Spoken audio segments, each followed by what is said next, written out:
Welcome to an incredible journey into the world of snakes. Today we're exploring the lives of two fascinating reptiles, garter snakes and water snakes. You might have seen them in your garden or near a pond. Both are common in North America, but don't let that fool you. They're full of surprises. These snakes are true survivors, thriving in a variety of habitats from forests to wetlands. At first glance they look similar, stripes, patterns, and both are non-venomous. But their lives couldn't be more different. Think of them as cousins. One roams meadows and woods, the other is a water lover, swimming and hunting in streams and lakes. Understanding their differences helps us appreciate their unique roles in nature. We'll compare where they live, what they eat, and how they avoid predators. We'll also see how they bring new life into the world. It's a story of adaptation and survival. By the end, you'll see them as vital members of their ecosystems. So, grab your gear, let's get started. First, let's set the scene. Garter snakes and water snakes live in very different worlds. Their habitats shape everything about them, from body shape to behavior.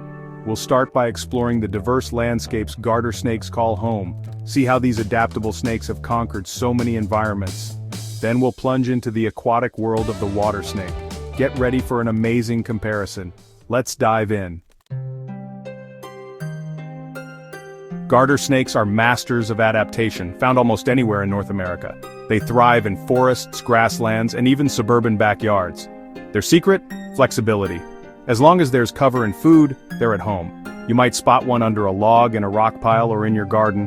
While they like moisture, they're not tied to water like water snakes. Garter snakes hunt in meadows, forests, and near ponds, wherever prey is plentiful.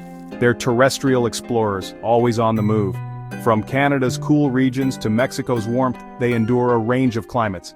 In cold areas they brumate, gathering in large groups in underground dens to survive winter. This social behavior is rare among snakes and helps them stay warm. Garter snakes in different habitats live very different lives yet remain the same species. Their resilience comes from being generalists. They adjust diet and behavior to what's available.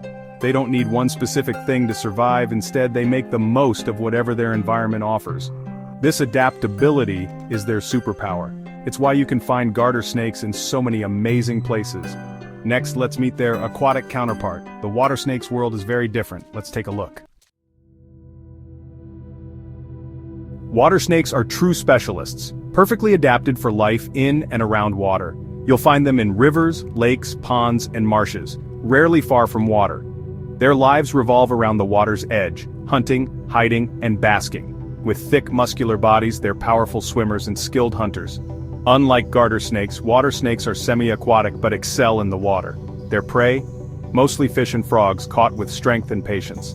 They can stay submerged for long periods, waiting for the perfect moment to strike. When not swimming, they bask on logs or rocks, soaking up the sun. The water is both pantry and fortress, full of food and a quick escape from danger. If threatened, they vanish underwater in seconds, hiding under rocks or mud. Different species prefer different water types. Some love slow ponds, others fast rivers. The northern water snake is common in many freshwater habitats, while others stick to swamps. Each species is uniquely tuned to its environment. Even within water snakes, there's amazing variety.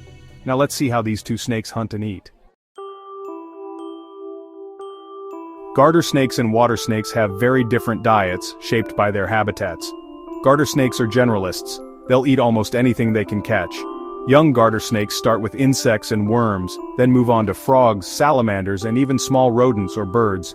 This flexible diet lets them thrive in many places. If one food source disappears, they simply switch to another. Their keen sense of smell helps them track prey, using their tongue and Jacobson's organ. Water snakes, on the other hand, are specialists. Their menu is mostly fish and amphibians, perfect for their aquatic world. They chase fish or ambush frogs using strong jaws to hold slippery prey. Unlike garter snakes, they rarely eat insects or worms. Both snakes swallow their prey whole and alive thanks to flexible jaws. Neither uses venom, just strength and skill. Watching them eat is a raw display of nature's power. Their feeding habits reveal how well they fit their environments. Next, let's see how they avoid becoming prey themselves. Survival in the wild means having clever defenses. Let's explore their escape strategies. On to defenses and escapes. In the wild, survival means staying one step ahead of predators. Garter snakes rely on camouflage, their stripes blend into grass and leaves. If threatened, they freeze, hoping to go unnoticed. If that fails, they dash away with surprising speed. Cornered, they flatten their bodies, hiss, and may strike. As a last resort, they release a foul-smelling musk to deter attackers. Water snakes share some tricks, but their best defense is the water. When threatened, they dive in and disappear, escaping most land predators. If cornered on land, water snakes are more aggressive, flattening, hissing, and striking repeatedly. Their bites can be painful, not from venom, but from size and bacteria. They also use musk as a smelly warning. Both snakes have evolved clever ways to survive. Next, let's look at how they bring new life into the world. Reproduction in snakes is full of surprises. Both garter snakes and water snakes give birth to live young, a strategy called ovoviviparity. Instead of laying eggs, mothers keep eggs inside their bodies until the babies are ready. This protects the young during their most vulnerable stage. For garter snakes, mating often happens right after winter, sometimes resulting in wild, mating balls of competing males. After mating, the female carries the developing young for 2 to 3 months, then gives birth to 10–40 tiny snakes. Water snakes follow a similar pattern, mating in spring along the water's edge. Females bask in the sun to help their babies develop. By late summer, they give birth to large litters, sometimes over 30 young. There's no parental care, newborns are independent from birth. Their instincts guide them to shelter and food right away. This live-bearing strategy gives both species a head start in survival. Next, let's see their impact on the environment. These snakes are more important than you might think. Let's explore their ecological roles. Garter snakes and water snakes are ecological superheroes. Garter snakes control pests, eating insects, slugs, frogs, and rodents. They're natural pest control for gardens and fields. Their presence signals a healthy, balanced environment. They're also food for hawks, owls, raccoons, and larger snakes, key links in the food web. Water snakes play a similar role in aquatic habitats. They keep fish and amphibian populations in check, often preying on the sick or weak. This helps prevent disease and keeps ecosystems balanced. Water snakes are also prey for birds, raccoons, and even large fish. They connect aquatic and terrestrial food webs, moving energy between land and water. Without these snakes, ecosystems would struggle. Their roles are vital for the health of our wild spaces, but even these adaptable snakes face challenges. Despite being common, garter snakes and water snakes face serious threats. Habitat loss is the biggest danger. Urban development destroys their homes and food sources. Wetlands drained for construction leave water snakes with nowhere to go. Pollution, especially in water, is another major threat. Chemicals and pesticides contaminate their habitats and food. Human fear and misunderstanding also put snakes at risk. Water snakes are often mistaken for venomous species and killed unnecessarily. Garter snakes face dangers from lawnmowers, cars, and people who don't want them around. Education is key, teaching people these snakes are harmless and beneficial. Protecting habitats, supporting conservation, and reducing chemical use all help. Simply leaving snakes alone is often the best way to protect them. Small actions can make a big difference for their future. Let's ensure these snakes continue to thrive.